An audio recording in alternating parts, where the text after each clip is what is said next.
Pemirsa, Partai Kebangkitan Bangsa membuka ruang bagi kaum muda berkonsentrasi dalam pemilu 2024 karena lebih mengenal keinginan pemuda di era kemajuan teknologi kecerdasan buatan dan media sosial yang membutuhkan adaptasi partai.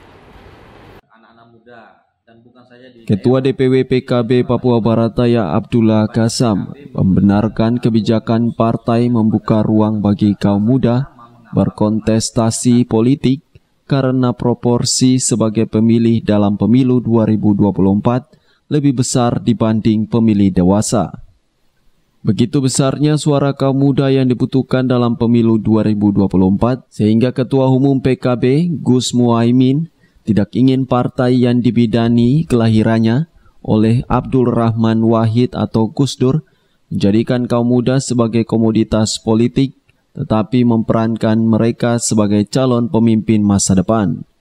Kepemimpinan anak muda itu bergerak lebih cepat, lebih agresif, lebih masif, kemudian juga banyak ide-ide kreatif dan inovatif yang memang bisa dilahirkan dari pemikiran-pemikiran anak muda itu. Dan tentu mereka segar dalam menyalurkan visi misi partai, karena visi misi partai itu saya meyakini sungguh bahwa semua partai politik itu visi misinya bagus. Nah, kenapa di PKB kita bisa melakukan berbagai kegiatan dalam menerjemahkan visi misi? Karena di PKB didominasi oleh anak-anak muda.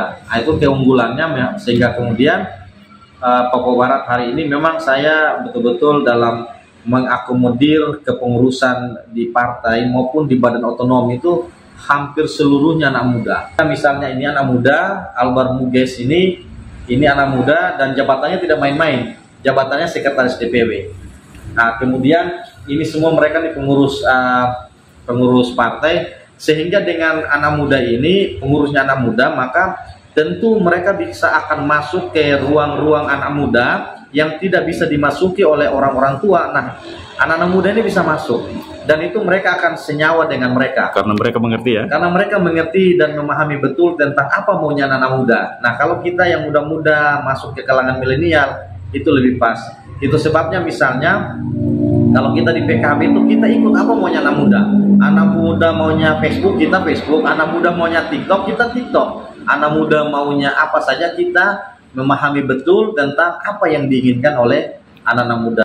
Permasalahan struktural dalam parpol yang telah mengakar dinilai menghambat kaum muda terlibat dalam kegiatan partai, sehingga PKB memilih membuka ruang bagi kaum muda berkontestasi dalam politik agar tidak menjadi korban komoditas politik.